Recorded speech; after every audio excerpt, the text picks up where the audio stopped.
Alors que vous étiez comédien avant d'être réalisateur, vous avez tourné dans un film de Franju qui s'appelait La tête contre les murs, et vous y étiez un fils révolté. Est-ce que vous avez été dans votre vie un fils révolté? Ah non, pas du tout, au contraire. Non, j'ai eu des parents formidables et je les ai aidés, ils étaient pauvres. Et j'ai aidé mes parents, donc je ne pouvais pas être révolté contre eux. Là, ils ne m'ont rien fait. Un cinéaste insolite, hors des normes. Jean-Pierre Mocky aligne film sur film avec des bonheurs divers. Succès, échec. Il a de féroces détracteurs et des inconditionnels, surtout dans la classe d'âge 25-40 ans. Il jongle avec des budgets plutôt maigrichons et fait néanmoins tourner dans ses films d'éblouissants comédiens pour qui être dans un film de Mocky est une sorte de titre de gloire. Mocky dépeint un univers insolent, corrosif, mais Mocky est-il un doux, un ingénu que le monde actuel consterne et qui crie sa consternation, ou bien est-il un moraliste qui rêve de réformer les hommes en montrant leur ridicule et leur turpitude? Nous le saurons peut-être à l'issue de cette émission en allant à la recherche de ses racines. Vous venez de me dire que vous avez été un bon fils, enfin un fils non révolté. Alors, je voulais vous poser une question. Vous avez aimé tendrement vos parents? Tendrement, oui, je ne suis pas très tendre, hein, comme mes films l'indiquent. Je ne suis pas d'un naturel expansif, mais j'ai été, si vous voulez, pour ma famille, quelqu'un qui a toujours accompagné mes parents jusqu'à la mort, c'est-à-dire je ne les ai pas mis dans un hospice. Parce que pour le moment, ce que je constate, c'est un film d'ailleurs que je vais faire, c'est que de plus en plus de jeunes, arrivés, quand leurs parents arrivent à un certain âge, trouvent tout à fait normal de les foutre dans un hospice. Alors ça, c'est une chose que je ne l'ai pas fait, j'allais dire malheureusement, parce que je me suis vraiment coupé l'Amérique, par exemple, à cause de mes parents. Parce que j'ai été engagé à un moment donné en Amérique, parce que vous savez que les Américains ont des talent scouts. Et à ce moment-là, moi, on me trouvait pas mal. Et on voulait m'engager comme acteur à la MGM. Et je ne suis pas parti à cause de mes parents. Parce que je voulais justement pas les foutre, les laisser tout seuls. Alors je crois que je suis un tendre dans ce sens-là. Mais je n'étais pas un expansif. Je n'embrassais pas ma mère tout le temps, etc. C'est pas mon genre. Est-ce que vous avez la nostalgie du pays de votre enfance? Et d'abord, quel est le pays de votre enfance? Le pays de mon enfance, c'est la Côte d'Azur, puisque comme la plupart des réfugiés, il y en a tellement maintenant. Mes parents étaient polonais d'origine, et mon père a été naturalisé français, et il faisait partie de ce qu'on a appelé les Polonais qui ont quitté la Pologne avant l'invasion allemande. Par conséquent, ma véritable terre, c'est la Pologne, mais j'y ai pratiquement jamais été. Sinon, quand j'étais très très jeune, et j'ai vécu à Nice avec toute la colonie russe et polonaise. Vous savez qu'à Nice, il y a eu Gérard Philippe, dont le père était également un réfugié. Il y a eu Michel Auclair. Enfin, on ne peut pas citer le nombre d'acteurs, Vadim, enfin tous ces acteurs-là, où le metteur en scène, sont tous très très souvent originaires d'Europe centrale. Est-ce que vous croyez que justement des racines, je dirais un peu confuses, ou tout au moins des racines pas immédiatement franco-françaises, ça donne une certaine inspiration? Écoutez, dans la voie que je me suis choisie, c'est-à-dire la satire, la dérision, etc., je rejoins évidemment les Tchèques comme le soldat Švejk ou des choses comme ça, ou les Tchekhov, ou tous les Russes en général. D'ailleurs, les Italiens aussi sont assez proches. Visconti a fait pas mal de Dostoïevski. Enfin, si vous voulez, il y a chez nous ce goût du dérisoire. Si vous voulez, la Pologne était un pays qui était pris entre les Allemands et les Russes. Ils ont toujours eu une diplomatie, enfin un sentiment d'être vraiment dans la merde tout le temps, soit d'un côté, soit de l'autre. Et c'est ça qui leur donnait l'impression que la vie était dérisoire et que tout pouvait changer, basculer d'un moment à l'autre. Et ça leur faisait voir les choses de la vie d'une manière peut-être différente de pays qui étaient bien installés, bien tranquilles, etc.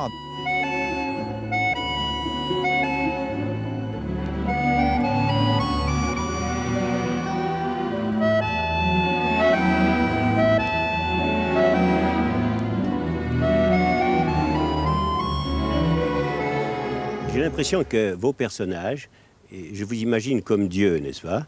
Vos personnages sont tellement lancés dans une sorte de férocité égoïste, souvent, etc., qu'il n'y a pas de salut au sens religieux. Ils sont tous destinés à l'enfer. Est-ce que c'est vrai? Au purgatoire, pas à Ah bon? l'enfer. Non, c'est-à-dire que le purgatoire, oui, non, je veux dire que si on étudie la vie des saints ou la vie du pape ou la vie de je sais pas quoi, on peut dire qu'il y a eu des bons et des mauvais papes. C'est comme les femmes, par exemple. Parlons des papes qui ont laissé faire pendant l'occupation un certain nombre d'horreurs. Bon, puis parlons des bons papes. Alors, si vous voulez, c'est vrai que dans l'ensemble, si vous voulez, je ne suis pas très, très satisfait du siècle dans lequel j'ai vécu. C'est vrai que je trouve qu'il y a très peu de gens vraiment bien. Il y en a, fort heureusement. Mais je dirais que c'est dans les chercheurs, dans les scientifiques, que l'on peut trouver encore aujourd'hui les gens les plus utiles à la société, au genre humain. Vous disiez tout à l'heure, si j'étais Dieu, mais je ne suis pas Dieu, je ne suis qu'un témoin de Dieu. C'est-à-dire qu'en fait, je semble avoir été créé, et puisque j'ai choisi cette voie, malgré moi, en quelque sorte. C'est mon subconscient et mon inconscient qui m'a poussé à faire ce genre de film. Donc j'ai décidé de faire, si vous voulez, une espèce d'encyclopédie du genre humain à travers des histoires de redresseurs de tort, de Zorro plus ou moins laïques, par exemple, qui cherchent toujours. J'ai fait un film qui s'appelait La Grande Lessive, où un professeur de latin qui était joué par Bourvil voulait empêcher les enfants de regarder trop la télévision. Et ça, c'était vraiment indispensable. Il aurait fallu le faire. Ça n'a pas été fait. Bon, c'était une espèce de conte philosophique. Donc je suis un petit peu... J'aime les fables et les contes philosophiques plus que les moralités. Parce que je ne veux pas avoir une morale. Je ne suis pas meilleur que les autres. Par conséquent, je ne peux pas dire aux gens « faites ci ou ça ». Par contre, je peux... à travers des fables où un personnage fait ce que moi je voudrais faire, n'est-ce pas, indiquer des façons d'arranger certaines choses. Quelle est la chose dans le genre humain qui vous semble la première à arranger, la plus nécessaire? Ben moi, c'est la violence et l'hypocrisie, c'est-à-dire la haine et l'hypocrisie. C'est-à-dire ce sont deux choses qui... Alors j'aime la combattre soit par le rire, parce que le rire tue aussi, mais d'une manière plus décontractée qu'une arme à feu. Et je crois que le ridicule tue. Donc c'est pour ça que je crois qu'à travers le cinéma, que ce soit Chaplin ou que ce soit les Marx Brothers, que j'aime beaucoup, si vous voulez, tous ces comiques ont contribué, si vous voulez, à faire des satires en faisant rire les gens d'eux-mêmes. Donc le rire serait serait une des armes de Dieu. Oui, parce que le rire, si vous voulez, désamorce la violence, désamorce l'hypocrisie. Et donne une certaine satisfaction au spectateur, parce que le personnage d'un film, par exemple, comme les Marx Brothers, quand il dit à une dame « je vous épouse pour votre argent » et qu'il le lui dit carrément, comme Groucho le disait à cette dame, cette milliardaire, c'est vrai qu'il y a beaucoup de gens qui épousent, beaucoup d'hommes ou de femmes d'ailleurs, qui épousent les gens pour de l'argent, mais ils ne le disent jamais. Et après, c'est trop tard, ça fait des drames horribles, etc. Alors, je crois que ce serait beaucoup plus simple que quelqu'un qui veut épouser une femme ou un homme qui veut épouser quelqu'un qui a de l'argent, lui dise carrément qu'il l'épouse pour ça, quitte à l'aimer plus tard. Mais on fait le contraire, on dit aux gens qu'on les aime et on leur dit pas que c'est pour l'argent. C'est un petit peu ça que j'essaye de corriger. Donc je trouve que l'hypocrisie est très grave et elle débouche quelquefois sur la haine. Et les guerres, etc., tout ça, ça joue beaucoup là. Beaucoup de gens pensent que vous sentez le soufre.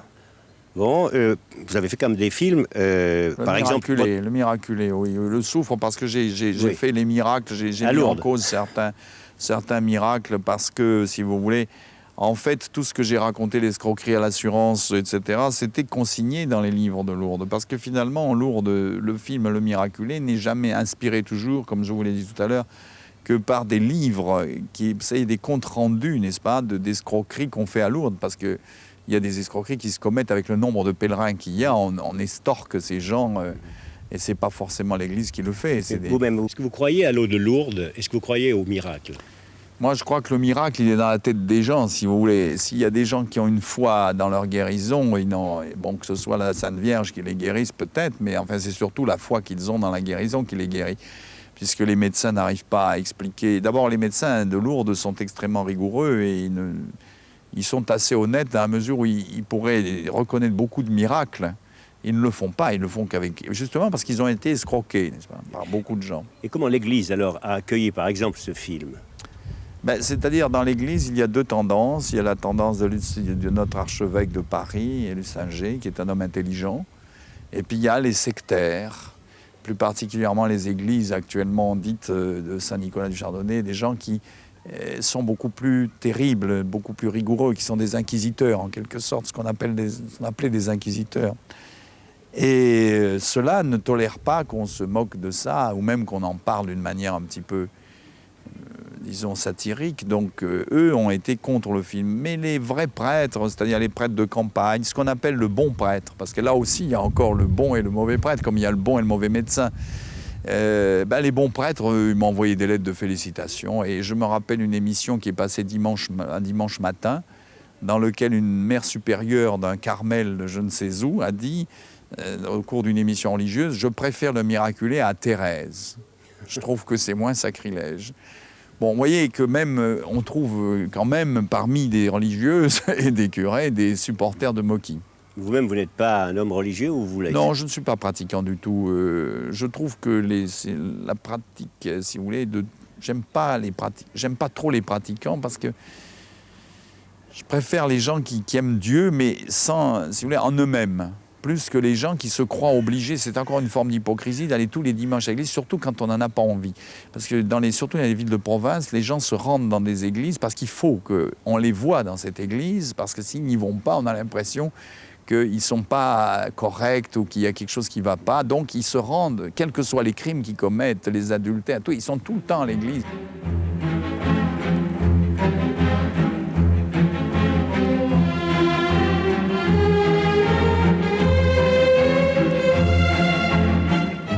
Dans vos films, vos personnages sont en fait surtout des adultes surchargés de péché, pour employer un mot large. Que les enfants ont une vision plus pure en général que les adultes. Écoutez, je vais vous dire pour conclure quelque chose. Mes spectateurs principaux, ce sont les enfants et les noirs. Ça va vous paraître bizarre. Et je crois que c'est parce que chez le noir, il y a une certaine innocence. Par exemple, il rit de choses que les gens bien snobs, bien polissés ne rient pas, parce qu'ils trouvent qu'on ne rit pas de choses simples. Or, moi, j'avais un film dans lequel que j'aimais beaucoup sur le bricolage, et les seuls rires qu'il y avait dans la salle, c'était des noirs et des enfants. Et au fond, je suis très fier d'avoir ce public-là, parce que les enfants aiment beaucoup mes films. Je reçois des lettres quand je dis les enfants, ça va jusqu'à 18 ans. Je parlais tout à l'heure des 25-40 ans, ce sont les nostalgiques, ceux-là, des films que j'ai faits. C'est autre chose, c'est, disons, un groupe d'inconditionnels. Les inconditionnels n'ont pas d'âge, mais le public que je ramasse en ce moment, c'est justement un public d'enfants. Parce qu'ils sont très proches de mes films, étant donné que ce sont des films qui essayent de prôner une certaine pureté.